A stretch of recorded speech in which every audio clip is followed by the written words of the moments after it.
Hello everyone, welcome to my YouTube channel. तो ये video specific जो हिमाचल प्रदेश का आरटीआई पोर्टल है उसके ऊपर हम यहाँ पे बात करने वाले हैं, उसकी रियलिटी मैं आपको बताने वाला हूँ। तो अगर आप मेरे चैनल के साथ रेगुलरली जुड़े होंगे और चाहे आप रिसेंटली ही जुड़े होंगे, आपको पता है कि बहुत सारे आरटीआई रिप्लाई मैं यहाँ पे शेयर करता रहता हूँ।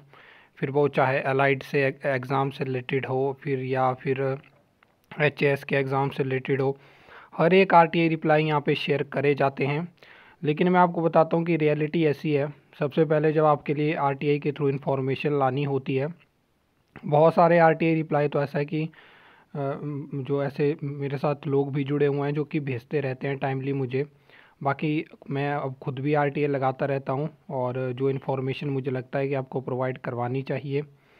और आरटीआई का ये मकसद होता है कि पता करना होता है कि किस डिपार्टमेंट में किस कैटेगरी ऑफ पोस्ट की कितनी पोस्टें वैकेंट है, अंडर प्रोसेस हैं, ताकि पता चल सके कि फ्यूचर में वहाँ पे वैकेंसीज आएगी तो उसकी तैयारी करके कोई फ़ायदा है या नहीं है। उस चीज़ के लिए ही आरटीआई लगाई जाती है।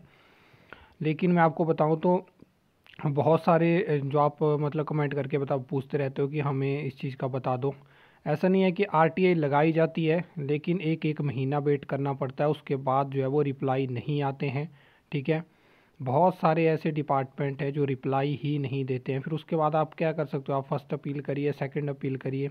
अब इतना टाइम कौन लगाए। जस्ट एक आरटीआई अगर बनाई गई है और इसको इंट्रोड्यूस करा गया 2005 में, तो ये डिपार्टमेंट वगैरह का भी काम है कि कम से कम किसने आरटीआई लगाई है तो चाहे एक महीना ले लो, लेकिन उसमें कम से कम आप रिप्लाई तो दो, इन्फॉर्मेशन तो दो।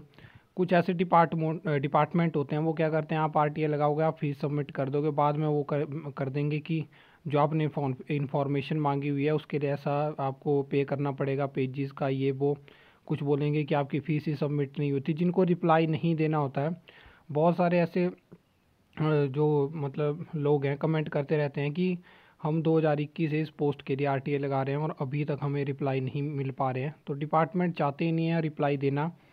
और ऊपर से मैं आपको बताता हूँ कि डेटा में भी फ्लक्चुएशन रहती है। कभी आप रेगुलरली हमने ऐसा किया कि एक एक साल तक हर दूसरे तीसरे महीने आरटीआई लगाते रहे, तो हमने देखा कि मतलब जो डेटा ये प्रोवाइड करते हैं उसमें भी फ्लक्चुएशन है, कभी ज़्यादा कभी कम, जबकि बीच में कोई रिक्रूटमेंट होती ही नहीं है। और माना प्रमोशंस के बेसिस पे जो पोस्टें होती है उसमें तो चलो बीच में प्रमोशन होती है, पोस्टें खाली है, लेकिन जो डायरेक्ट रिक्रूटमेंट होती है, अब तो हमें सब पता है कि इसके थ्रू होती है। उसके बाद फ्लक्चुएशन हमें देखने को मिली। उसके बाद कुछ ऐसे भी डिपार्टमेंट हैं जहाँ पे मेरी बात हुई तो उनका कहना होता है कि आरटीआई वगैरह कुछ नहीं होती, ये ऐसे ही होता है। बाकी कुछ ऐसे एग्ज़ाम बीच में हुए, जैसे आपने पंचायत सेक्रेटरी का एग्ज़ाम देखा होगा, एनएचएम के अंडर सीएचओ का एग्ज़ाम हुआ, जहाँ पे मैंने कोशिश करी कि मैं आपको कट ऑफ बता सकूँ।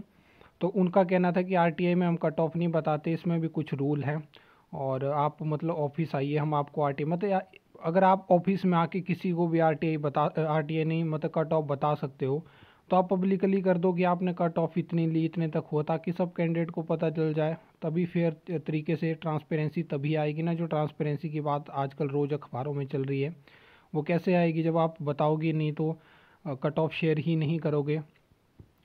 और उसके बावजूद मतलब ये चीज़ें हो रही हैं। और आपने देखा होगा कि जैसे विधानसभा सत्र लगता है तो वहाँ पे भी बहुत सारे क्वेश्चन पुट अप करते हैं और वहाँ पे भी बहुत सारे डेटा एंड स्टैटिक्स जो हैं वो शो करे जाते हैं। तो अगर आप उनको आरटीआई से मैच करोगे तो उनका कुछ भी मतलब मैच नहीं करता। वहाँ पे क्या बता रहे हैं, अखबारों में क्या आ रहा है और आरटीआई में क्या आ रहा है, कोई अता पता होता ही नहीं है, अपनी मर्जी से। और इतना एक्यूरेट होता है कि अगर आप पता भी नहीं लगा सकते हो कि इतनी परसेंटेज है डायरेक्ट रिक्रूटमेंट की, तो उसके अलावा 1% भी ज़्यादा रिक्रूटमेंट नहीं होगी। पॉइंट्स में भी आपको देखने को नहीं मिलेगी। वहाँ से पता चलता है कि रियलिटी मतलब क्या है। और आप रियलिटी पे ज़्यादा बात भी नहीं कर सकते हो यहाँ पे। और लेकिन मैंने फिर भी आपको बता दिया कि ऐसा ऐसा सिस्टम है। मुझे पता है कि आप में से बहुत सारे लोगों को ये चीज़ें पता होगी, लेकिन बहुत सारे ऐसे भी होंगे जिनको पता नहीं होता है। तो उनके लिए वीडियो थी। अगर आपने वीडियो देखी होगी तो आपको पता चल गया होगा कि जो आप कमेंट करते रहते हो कि हमें इस चीज़ के बारे में बताइए, तो कई बार वो आरटीआई लगाई जाती है लेकिन रिप्लाई हमें देखने को नहीं मिलते हैं। अभी भी बहुत सारी आरटीआई के रिप्लाई पेंडिंग है।